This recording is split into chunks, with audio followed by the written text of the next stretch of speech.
that's quite a lot of inputs into a multi-stage world. How well they function in practice is a different matter. But they define an agenda. And I mean, like, look, if every country were to look at all those things and have an agenda on all those things, nobody would be able to say that that country isn't addressing the key issues. I mean, whether they're doing it right or not is another matter altogether. Yes, please. Myself, I'm Dr. Saurabh Agarwal, Vice Chairman, Indian Institute of Finance.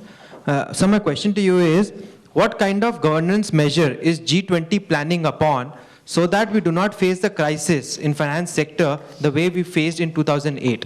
Also, you raised a very important point that G20 does not have a legal structure like the Security Council. So what kind of structure are we trying to introduce in future so that G20 could also have similar kind of standing and its manifesto, whatever 80 pages, whatever, would have a definite meaning for the world economy?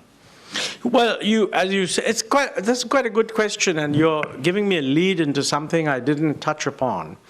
You know, the G20 was envisaged as the premier international forum for economic issues.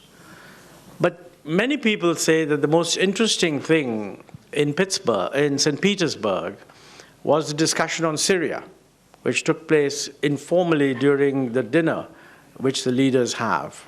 And I mean, everybody spoke, and I can tell you that it was scheduled to end at 10 o'clock when they were all going to go and witness in the Peterhof Palace a wonderful display of musical fountains and laser lights and all the rest of it. It finished somewhere around about 1:30. And I must say, to their great credit, that they did go and then watch the fountains and the laser lights and got back at 2:30 a.m. or something. So the fact of the matter is that, you know, that was a very long discussion. And it's quite interesting. It happened at a time when there was talk about, you know, what might the US do or other countries do in Syria. It was known that it's a big issue. The G20 did have a good go at the discussion. And of course, they didn't reach any resolution. It's not in the leaders' declaration. But I'm quite sure that, by the way, that most of the leaders must have found that discussion very, very interesting, even though you don't find it in the leaders. So, you know, legal structures are not necessarily the only thing that make for useful interaction. I mean, clubs don't have legal structures other than membership rules. G20 now has membership rules. And so I wouldn't worry about the legal structure side of it too much. You know, on the specific question of the 2008 crisis, I mean, that's one area where they have done a huge amount of work. I mentioned the Financial Stability Board.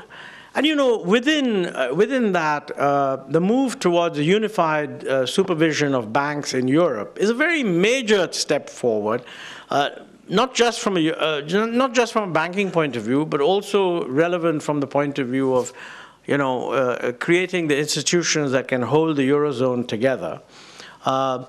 Now, the banking supervision bit, you know, should not be credited to the G20, but the basic idea that, you know, if European banks are going to be in trouble, then they need to be rescued by a European institution because the exchange rate, which gives flexibility, isn't there.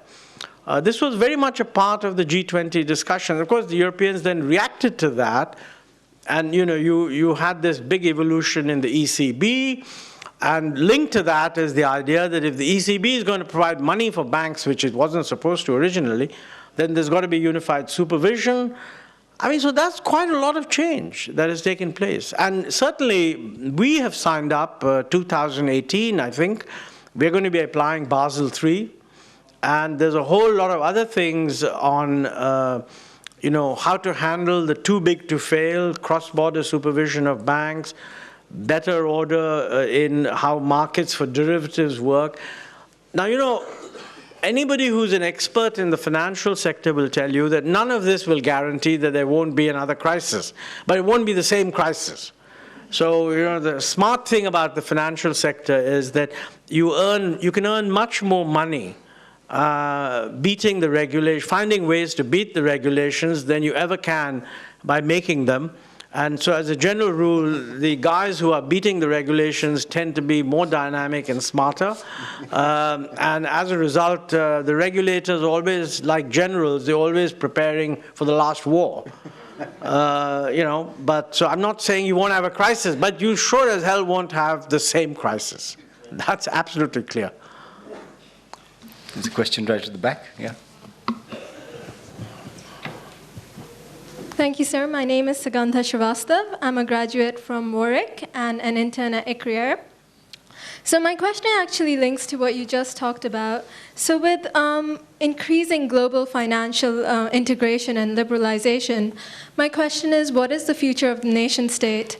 For example, volatility will increase, economic policies will be homogenized.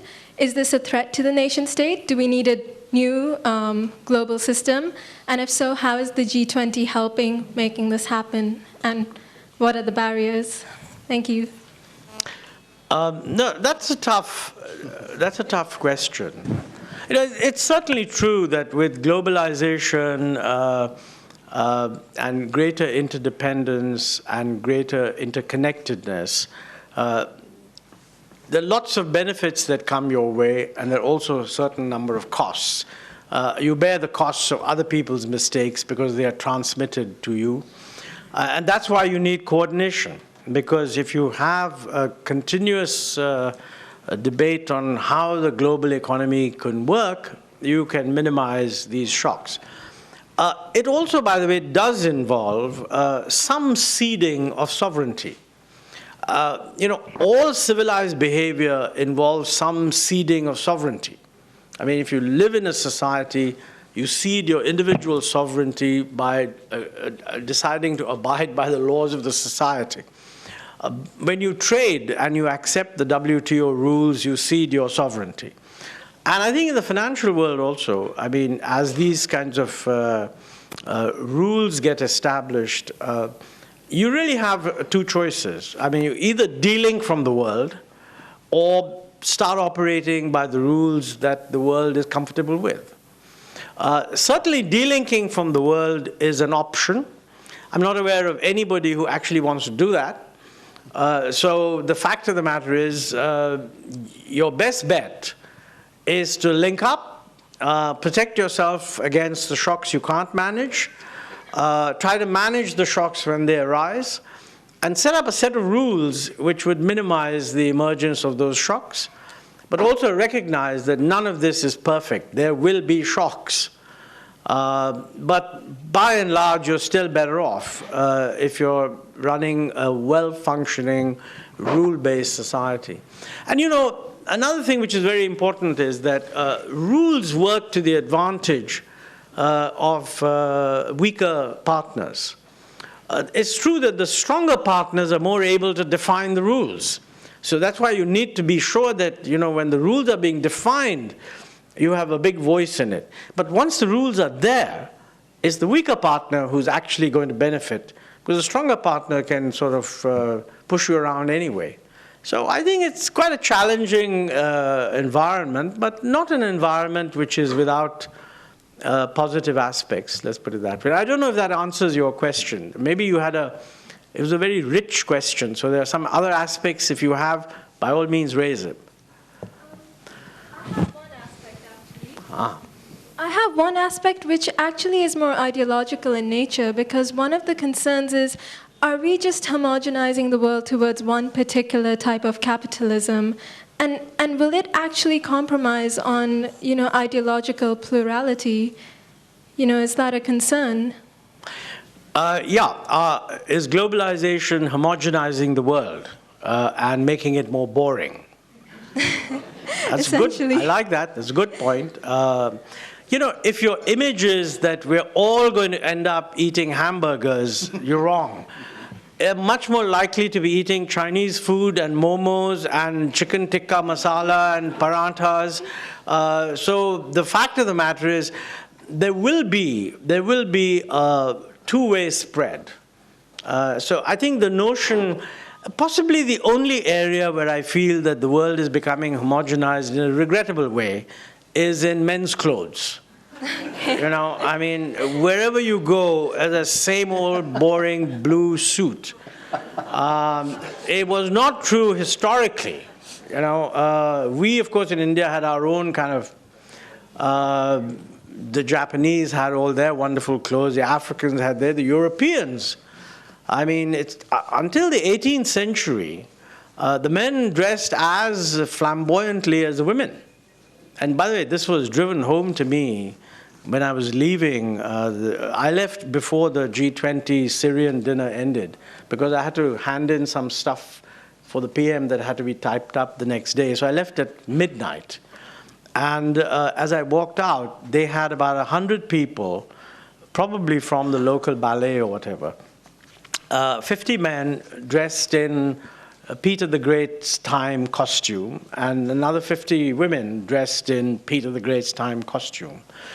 And actually, when you look at it, it's quite clear that if you went inside, they were all homogenized. So clothes, yes, there's that. Otherwise, yeah, I don't think that homogenization is a big ideological problem. At least that's what I think. I mean, you know. But we should make room for de-homogenizing the world. I agree with you there. We'll take a couple of more questions and then we have to bring this to a close. Yes, Dr. Ghoshal.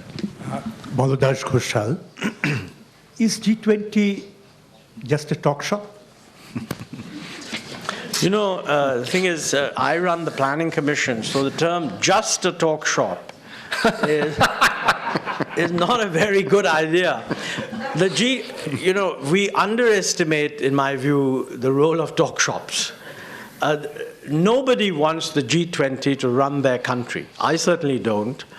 But on the other hand, if you're going to have talk shops, it could well be one of the more interesting talk shops. And I think, you know, global leaders need to talk to each other. The honest truth is that if they don't talk to each other, 90% of their information about the rest of the world is fed to them by their bureaucrats. And believe me, that's a terrible thought. I mean, this is the only time that they sit and have dinner together, and maybe one of them asks, you know, what about all this currency volatility? Is it troubling you? And I'm sure what they talk is much more interesting than what they get purely from their official sort of framework. But yes, it is. It's not. It has no power. You know, it doesn't have an executive, a chief executive. It's a group of people who interact in the hope of achieving a better understanding of each other, and maybe they learn a little bit from what each other says. Are there other questions? There was a hand. Yes, we'll take this one last question. Lady back here. Good evening, sir. My name is Shipra Maitra. I am the director, Amity College of Commerce and Finance. My question, sir, in the context of this increasing CAD, which is a problem for us, in this domestic environment, will G20 be really serious in bringing investment in infrastructure? Thank you, sir. In my view, a deficit which reflects more investment financing is the best thing for the developing countries, also the best thing for the world.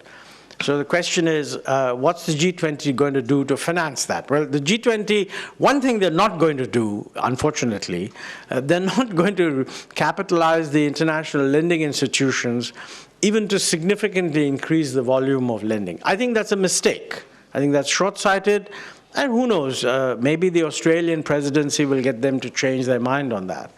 But you know, what they do evolve is a common understanding of what constitutes good economic policy. And the truth of the matter is that if you're a developing country like India and you're running a big current account deficit, what you're really saying is the rest of the world should be willing to invest its savings in India. And if India can persuade people that we can grow at 7.5%, whereas, let's say, Europe, when it gets out of its recession, is only going to grow at about 2%, then it's not too difficult to argue that European savings would actually earn more money for themselves by putting them in here rather than there. So underneath all this discussion is some common understanding of how do you bring that about. Now, one of the very interesting things that was discussed in the G20 is, not harmonization, but a kind of a common framework of tax rules